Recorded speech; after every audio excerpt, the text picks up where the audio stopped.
नमस्कार,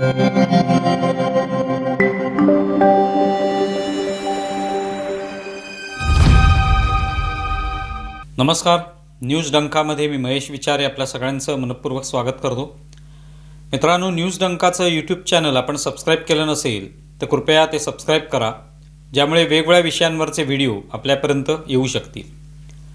सध्या देशभरामध्ये ज्या आंदोलनाची चर्चा सुरू आहे ते म्हणजे कॉकरोच जनता पार्टीने जंतर मंतर दिल्ली इथे आयोजित केलेलं आंदोलन. नीट परीक्षा जी झाली होती त्याच्यामध्ये जी पेपरफुटी झाली, या पेपरफुटीच्या विरोधामध्ये आंदोलन सुरू झालं. मग त्याच्यामध्ये या पेपरफुटीमुळे ज्या विद्यार्थ्यांनी आत्महत्या केल्या म्हणा किंवा तशा पद्धतीचे आरोप झाले, तर त्यावरून हे आंदोलन जे ते छेडलं गेलं आणि त्यातून मग शिक्षण मंत्री धर्मेंद्र प्रधान यांचा राजीनामासुद्धा या सगळ्या आंदोलनामध्ये मागितला जातोय. आता हे आंदोलन जे आहे, अनेक दिवस आपण पाहिलं सोनम वांगचुक हे सामाजिक कार्यकर्ते तिथे आंदोलनामध्ये उपोषण करत होते. सध्या त्यांना रुग्णालयात नेण्यात आलेलं आहे. 20 दिवस त्यांनी उपोषण केलं आणि आता सोमवारी जे पावसाळी अधिवेशन सुरू होते त्या दिवशी त्या ठिकाणी हा एक संसदेवर एक मोर्चा काढण्याची जी योजना आहे ती आखण्यात आलेली आहे या आंदोलनाच्या माध्यमातून. आणि या सगळ्या पार्श्वभूमीवर जेव्हा आपण हे आंदोलन वेगवेगळ्या स्तरावर पाहतो, वेगवेगळ्या पद्धतीने आपण या आंदोलनाकडे जेव्हा पाहतो, तेव्हा लक्षात येतं की नीट परीक्षा पेपरफुटी किंवा विद्यार्थ्यांचं झालेलं नुकसान किंवा शिक्षण खात्यामध्ये जे काही असे लोक आहेत ज्यांनी अशा पद्धतीने या पेपर फोडण्यासाठी पैसे घेतले, त्यांचं एक मोठं रॅकेट किंवा एक साखळी या ठिकाणी होती, ती अर्थात त्यातले अनेक लोकांना पकडण्यात आलेलं आहे. ते सगळं खूप गंभीर होतंच आणि त्याच्यावर टीका होणंही स्वाभाविक आहे. सगळ्यांनी टीका केली पाहिजे त्याच्यावर. किंवा शिक्षण मंत्र्यांचा राजीनामा जो आहे तो मागणं तेही ठीक आहे आंदोलनामध्ये.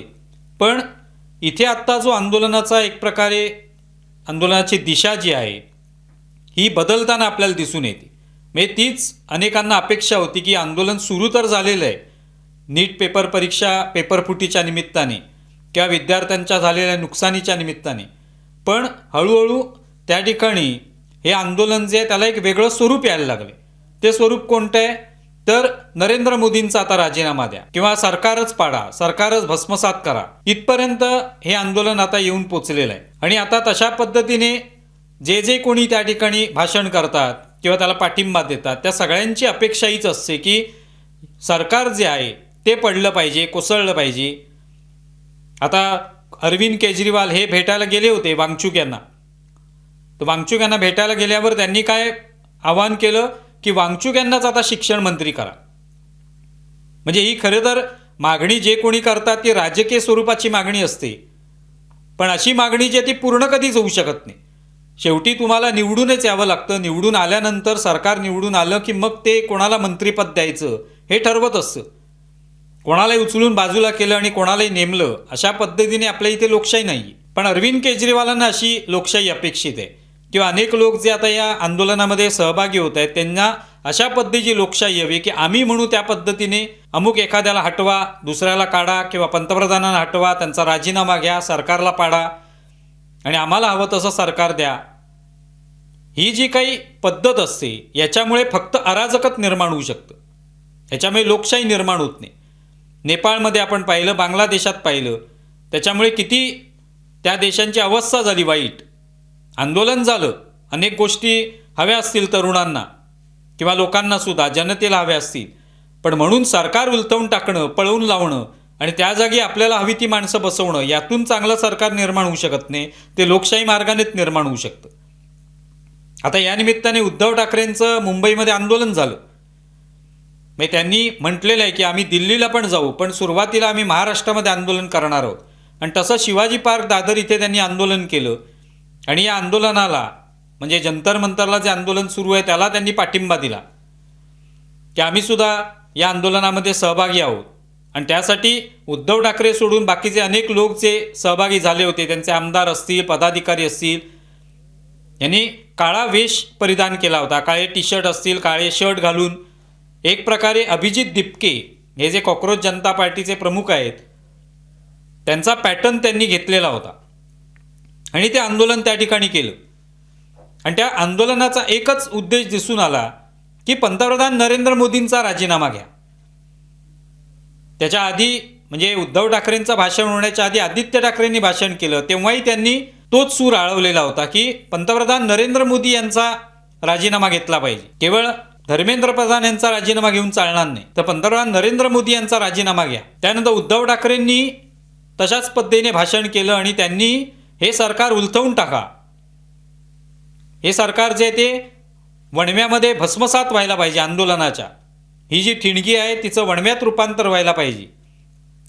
आम्ही आंदोलन करतोच आहोत, पण देशभरात कानाकोपऱ्यात असं आंदोलन करा, मेणबत्त्या घेऊन आंदोलन करा, मशाली घेऊन आंदोलन करा, पण हे सरकार उलथवून टाका, अशा पद्धतीचं वक्तव्य उद्धव ठाकरे करताना दिसले. स्वतः सोनम वांगचुक आता रुग्णालयात आहेत, तिथून सुद्धा त्यांनी पहिला जो काही संदेश पाठवला रुग्णालयात दाखल झाल्यानंतर, त्यांना पोलीस घेऊन गेले तिकडे, त्याच्यामध्येही त्यांनी हा एक स्वातंत्र्य लढा आहे, दुसरा स्वातंत्र्य लढा आहे, अशा पद्धतीची भाषा त्यांच्या छोट्या मेसेजमध्ये वापरली. म्हणजे कुठेतरी सरकारला या ठिकाणी हटवा, ही जी भाषा आहे याच्यातून दिसून येतं की नेपाळ, बांगलादेश या ठिकाणी ज्या पद्धतीने आंदोलनं झाली तसं भारतात व्हावं, तसे तरुण जे आहेत ते बाहेर यावेत आणि त्यांनी या सरकारमधल्या लोकांना पळवून लावावं. राहुल गांधी सुद्धा अनेक वेळेला म्हणत असतात की युवकांनी येऊन नरेंद्र मोदींना पळवून लावावं. तशी अपेक्षा असलेले हे सगळे लोक जे आहेत ते आंदोलनामध्ये आहेत. आणि तुम्ही पाहिलं असेल या आंदोलनामध्ये नीट पेपर फुटीच्या संदर्भामध्ये काही तोडगा सांगताना आपल्याला कोणी दिसणार नाही.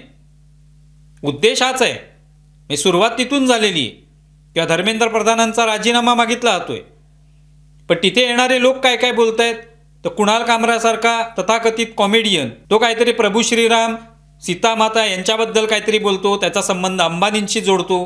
कोणतरी JNU मधले मुली जे आहेत ते हम देखेंगे या गाण्यावर तिथे नृत्य करतात. कोणतरी एक महिला जी डाव्या पक्षाशी किंवा डाव्या चळवळीशी संबंधित आहे ती येऊन भारत मातेचा अपमान करते. भारत माता आहे तर भारताचा पिता कोण आहे, बाप कोण आहे, असा सवाल उपस्थित करते. एक कोणतरी जम्मू काश्मीरचे खासदार येतात तिथे आणि ते 370 कलम कशाला हटवलं, किती महत्त्वाचं होतं, अशा पद्धतीने भाष्य तिथे करताना आपल्याला पाहायला मिळतात. त्यामुळे ही सगळी जी काही मंडळी तिथे गोळा झालेली आहेत, ही सगळी आंदोलनजीवी, जो काही शब्द पंतप्रधान नरेंद्र मोदींनी वापरला होता तसंच आहे. ते स्वतः कधी आंदोलन उभारत नाहीत. एखादं आंदोलन उभं राहिलं की तिथे जाऊन अशा पद्धतीने भाषा वापरायची आणि सरकार पडावं या दृष्टीने प्रयत्न करायचे. प्रत्यक्षात सरकार पडणं अशक्य आहे यांच्या आंदोलनातून, कारण त्यांचा उद्देश फक्त सरकार पडावं असा आहे. त्यांना कोणत्याही पद्धतीने ही समस्या जी काय असेल शिक्षण क्षेत्रामध्ये ती सुटावी, त्याच्यावर काय तोडगा निघावा, ती धोरणं बदलावीत, असे कोणतेही काही त्यांनी मुद्दे मांडलेले आपल्याला दिसत नाहीत सविस्तरपणे. स्वतः अभिजित दिपके सुद्धा नरेंद्र मोदी हुकुमशाह आहेत अशा पद्धतीची भाषा वापरतो, किंवा त्याचे वडील सुद्धा नरेंद्र मोदींबद्दल अपशब्द वापरतात. यातून दिसून येतं की कुठेतरी हा राग हा शिक्षण व्यवस्थेतले काही दोष आहेत, त्रुटी आहेत, चुका होत आहेत, भ्रष्टाचार असेल तर यावर तो राग नाही आहे. राग आहे तो हे सरकार कधी एकदा जाते आणि आम्हाला हवं तसं सरकार तिथे येऊ शकते, या दृष्टीने आपल्याला प्रयत्न करायचा आहे. मग प्रश्न निर्माण होतो की मग यांच्या पाठीशी कोण आहे, असा सवाल निश्चितपणे उपस्थित होतो. कारण हे काही साधं सोपं नाही. एखादं आंदोलन घेणं, त्या ठिकाणी काही लोक जमवणं, त्यांच्या खाण्यापिण्याची व्यवस्था करणं, मंडप उभारणं, अनेक लोकांना त्या ठिकाणी तिथे गोळा झाले त्यांना वेगवेगळी कामं नेमून देणं, हे सगळं कोणत्याही पैशाशिवाय होत नाही. पण अर्थात सरकारने अजून त्या पद्धतीने कोणताही कारवाई केलेली नाही. पण हेच त्याच्यातून दिसून येतं, जेव्हा उद्देश मुख्य जो आहे नीट पेपर परीक्षा फुटी जो आहे, तर हा मुद्दा बाजूला राहतो आणि आता नरेंद्र मोदींचा राजीनामा, सरकार उलथवून टाकणं, हे मुद्दे येतात जे अपेक्षित होते अनेकांना की असंच काहीतरी पुढे होणार, तेच आता होऊ लागलेलं आहे. आणि उद्धव ठाकरेंनी तर हा देशभरामध्ये अशा पद्धतीने कानाकोपऱ्यात अशी आंदोलनं व्हायला पाहिजेत असं आवाहन केलेलं आहे. त्यामुळे आंदोलन जे आहे त्याची ही दिशा अशी होत चाललेली. आता सोमवारी तर संसदेवर मोर्चा काढण्यात येणार आहे. वांगचुक तर रुग्णालयामध्ये आहेत, पण तिथे कोणतरी त्याचं नेतृत्व करेल. त्यावेळेला उद्देश हाच असेल की संसदेवर धावून जायचं, तिथे मग काहीतरी अटक केली जाईल, पोलीस अडवतील, काहीतरी हाणामारी होईल, असा प्रयत्न असू शकतो. त्यातून एक वाद निर्माण करता येऊ शकतो का, हे होऊ शकतं. पण एकंदरीत उद्धव ठाकरेंचा आजचा जो कार्यक्रम झाला त्यातून उद्देश काय आहेत या आंदोलनामागचे हे स्पष्ट झाले. तुम्हाला या संदर्भात काय वाटतंय जरूर कळवा. आमचा व्हिडिओ जास्तीत जास्त लाईक करा, शेअर करा आणि आमचे यूट्यूब चॅनल सबस्क्राईब करा. धन्यवाद.